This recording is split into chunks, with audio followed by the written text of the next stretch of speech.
US లో doctor గా స్థిరపడాలని అనుకుంటున్నారా? అయితే అతి తక్కువ ఖర్చుతో ఎగ్ప్లస్ తో సాకారం చేసుకోండి. నమస్కారం అండి. నమస్కారం అమ్మా. సార్, కొన్ని ఇష్యూస్ పైల్స్కి సంబంధించి ఉన్న యూరిన్కి సంబంధించి ఉన్న మోషన్ ఫ్రీగా లేకపోయినా ఇవి ఓపెన్గా ఎవరితో డిస్కస్ చేయలేరు. ఈ మొలలు అనేది ఎవరిలో వస్తుంది, ఎందుకు వస్తుంది? ఆర్సె మొలలు అంటారమ్మా దీన్ని. ఇంగ్లీష్లో పైల్స్ అంటాం, హిందీలో భావశ్రీ అంటారు, మూల వ్యాధి అంటారు, అనేక పేర్లతో పిలుస్తారు.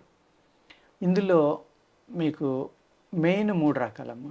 వాతపిత్త కఫాల వల్ల వచ్చే 3 రకాలు. సేమ్ ప్రాబ్లం వల్ల వచ్చి బ్లీడింగ్ పైల్స్ అని ఉంటాయమ్మా, అది ఇంకొక రకం. రెండోది, మూడోది వంశపారంపర్యంగా వచ్చేది.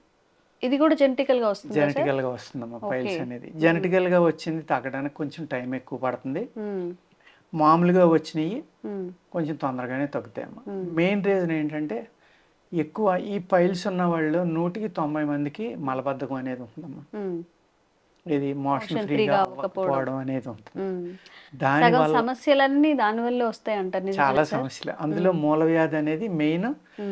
దానివల్ల రావడానికి ఎక్కువ అవకాశం ఉందమ్మా. అలాగే ఆహారం అలవాట్ల వల్ల కూడా కొంత వస్తుంది. ఈ బ్లీడింగ్ పైల్స్, మామూలు పైల్స్లో కూడా మళ్ళీ ఇందులో 2 రకాలు ఉంటాయమ్మా. Internal piles, external piles. Anus దగ్గర నుంచి 2 నుంచి 3 అంగుళాల్లో కూడా పైల్స్ ఉంటాయమ్మా. పెయిన్ ఉన్న పైల్స్ పెయిన్ లేని, బ్లీడింగ్ ఉన్నాయి బ్లీడింగ్ లేని. ఒకటే పైలు ఉంటుంది, 2 ఉంటుంది, 3 ఉంటుంది. ఇన్ని రకాలుగా ఉంటాయి అన్నమాట. అందులో కూడా ఒకటేమో మన నత్తగొల్లలాగా సూదిగా బయటకు వచ్చినవి కొన్ని ఉంటాయమ్మా, రౌండ్గా ఉన్నాయి కొన్ని ఉంటాయి, ఫ్లాట్గా ఉన్నాయి కొన్ని ఉంటాయి. ఇన్ని రకాలు ఎవరి శరీర తత్వం బట్టి వాళ్ళకి అలాంటి రకరకాలు వస్తూ ఉంటాయి అన్నమాట. ఇందులో ఈ పైల్స్ ఎండిపోయి రాలిపోవటానికి కూడా మందులు ఉంటాయి ఆయుర్వేదంలో. కానీ భయంకరంగా మండుతాయి అది రాసుకుంటే. నేను గత వీడియోలో మరి మీ ఛానల్లో చేశానో ఎప్పుడు చేశానో తెలియదు కానమ్మా, చాలా సింపుల్ పరిష్కారం చెప్తానమ్మా. ఇది అందరూ వాడుకోవచ్చు. నేను ఆ వీడియో చేసిన తర్వాత చాలా మంది ఫోన్ చేసి పనిచేస్తుందండి, చాలా ఏళ్ళ నుంచి 20-30 ఏళ్ళ నుంచి ఇబ్బంది పడుతున్నాం, ఎంత సింపుల్గా తగ్గిపోతుందని అనుకోలేదండి. అదే చిట్కా మళ్ళీ అందరి మీద పనిచేస్తుందని చెప్పలేము. వాళ్ళ శరీరతత్వాన్ని బట్టి ఉంటుంది అనమాట. మనకి గానుగ చెట్లమ్మా రోడ్డు పక్కన ఎక్కడ పడితే అక్కడ దొరుకుతాయి. అవి గానుగ కాయలు కాస్తాయి కదమ్మా. అవి ఎండిపోయిన తర్వాత ఆ కాయలు తీసుకుని వాటిలో పప్పు తీసుకున్నమ్మా దాన్ని పౌడర్ చేసుకోవాలి.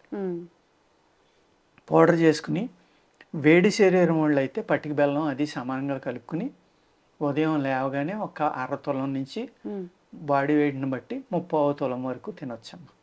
నోట్లో వేసుకుని మజ్జిగ, పాలు, అది పాలు తాగకూడదు, మజ్జిగ కానీ వాటర్ కానీ దాంతో వేసుకుంటే 1 నెలలో తగ్గిపోతాయమ్మా. బ్లీడింగ్ పైల్స్ కానీ, పెయిన్ ఉన్నాయి కానీ, మామూలు కానీ ఆ శరీర తత్వాన్ని బట్టి. వాత శరీరాలు అయితే ఆ పటిక బెల్లం పౌడర్ కలపకుండా ఒక 1/4 తులం పైన 1/2 తులం వరకు చాలా దారుణంగా వాసన వస్తుంది, పసిరి వాసన. నీళ్ళలో కలుపుకొని గుట్టుకుని తాగేసి కాసిన నీళ్ళు తాగేస్తే అమ్మ తగ్గిపో. ఆ విధంగా మా దగ్గర ట్యాబ్లెట్స్ ఉంటాయమ్మా.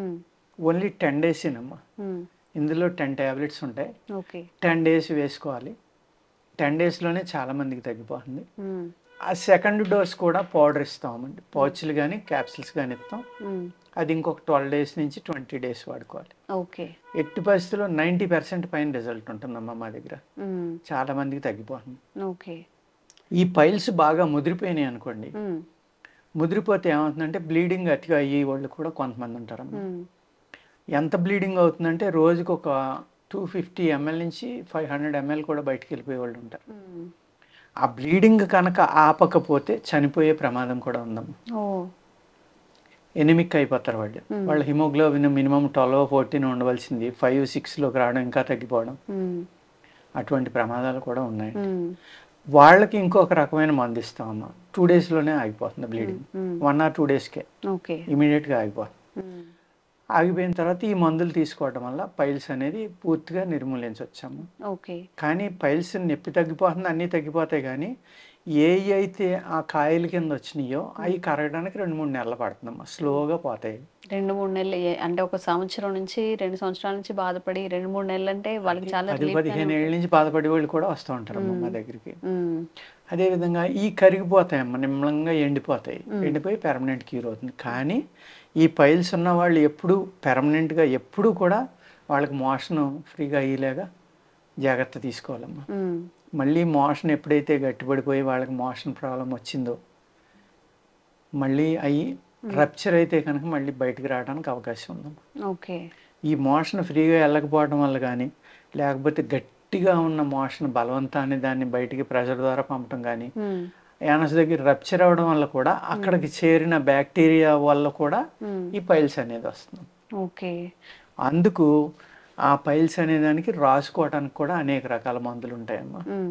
ఇప్పుడు మర్రి చెట్టు ఆకులు, ముగ్గుపోయిన ఆకులు ఉంటాయి. ఆ ముగ్గుపోయిన ఆకులు తీసుకుని జాగ్రత్తగా ఎండబెట్టి కింద రాలి నెయ్యి వాటిని భస్మం చేసి, అంటే బూడిద చేసేయాలమ్మా. భస్మం ఏర్పాటు, బూడిద ఏర్పాటు. భస్మం అంటే నల్లగా కాలితే భస్మం అయిపోయింది అనుకుంటాం, అలా తెల్లగా కాల్చేయాలి, బూడిద అయిపోవాలి. అప్పుడు దాంట్లో నెయ్యి కలిపమ్మా రాసుకుంటే దాన్ని జాగ్రత్తగా ఒక 2 నెలలు 3 నెలలు వాడుకోవాలి. ఆ పైల్స్ అనేది పూర్తిగా కరిగిపోతాయి. లోపలికి మందు తీసుకుని అది కనుక కంటిన్యూగా రాసుకుంటే చాలా అద్భుతంగా పనిచేస్తుంది అన్నమాట. ఈ పైల్స్ ఉన్న వాళ్ళలో ఆహారపు అలవాట్లు కూడా కొంచెం ఏదైనా చేంజ్ చేసుకుంటే మంచిది అంటారు. పైల్స్ అందరూ ఏమనుకుంటారంటేనమ్మా, వేడి చేసిన వాళ్ళు వచ్చింది అనుకుంటారు, ఎక్కువగా వేడి చేసే ఆహారం తీసుకోవడం వల్ల మాత్రమే వచ్చింది అనుకుంటారు. కాదండి, మేము పైల్స్లో సాధారణంగా సొరకాయ, దోసకాయ, పెసరపప్పు తినొద్దంటాం. అవి చలవ చేసే పదార్థాలు అని అనుకుంటారు కదా, అనుకుంటారు అందరూ అదే తింటారు. కానీ మేము అది పచ్చియం ఎక్కువ చెప్తాము. కొంతమందికి మట్టుకే ఎగ్గో చికెను తినొద్దని చెప్తాము. ఈ 2 వేడి చేసి పదార్థాలు కాబట్టి వాళ్ళ యొక్క ఆహారం అలవాట్లను బట్టి, వాళ్ళ ఇంట్రెస్ట్ని బట్టి వాళ్ళ యొక్క శరీరం నేచర్ మనకు అర్థం అవుతుంది. ఇప్పుడు సపోజ్ ఒక మనిషి విపరీతమైన కారం తింటున్నాడమ్మా, అతను వాత శరీరం, ఎప్పుడు స్వీటే తింటూ ఉంటాడు, అతను వేడి శరీరం. ఎప్పుడు పులిపే తింటూ ఉంటాడు, అది పైచ శరీరం.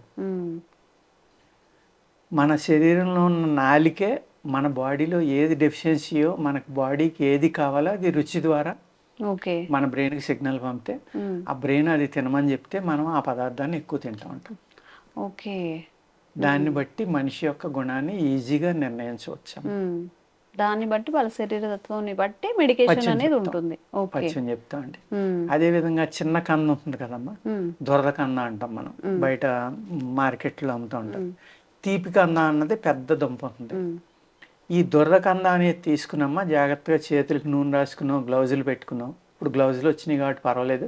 పూర్వం కొబ్బరి నూనె లాంటిది రాసుకున్నామా, అది జాగ్రత్తగా చెక్కుదాన్ని చక్రాలు కోసి ఎండబెట్టేవారు. ఎండబెట్టేసి అది పౌడర్ చేసుకుని, ఎంత పౌడర్ ఉందో అంత బెల్లం అమ్మ, పాత బెల్లం కలుపుకుని రోజు ఎంత ఉదయం సాయంత్రం తింటే కూడా పైల్స్ తగ్గిపోతాయి. ఇంత అద్భుతమైన, అంటే విలేజ్లో ఎంత సింపుల్గా వాటికి వైద్యం అనేది చేసేవారు. దీనివల్ల ఎలాంటి సైడ్ ఎఫెక్ట్స్ కూడా రావు, అన్ని ప్రకృతిలో మనకి వచ్చినవే కాబట్టి. ఇవాళ ఆపరేషన్ చేయాలంటే లక్షన్నర. అవును. నాటు వైద్యుడి దగ్గరికి వెళ్తే దారం కట్టి తీసేవాళ్ళు కొంతమంది ఉన్నారు. వాళ్ళు 20,000, 30,000 వాళ్ళు తీసుకుంటున్నారు.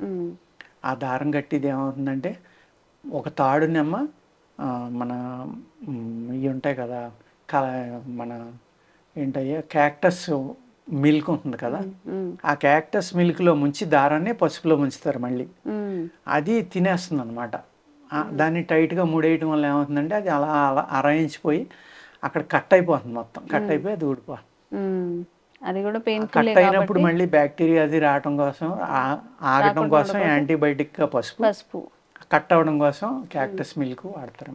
iDream. Please subscribe iDream Media. Please do subscribe to iDream. Please subscribe to iDream Media. For best entertainment and information, please subscribe iDream. And don't forget to subscribe to iDream.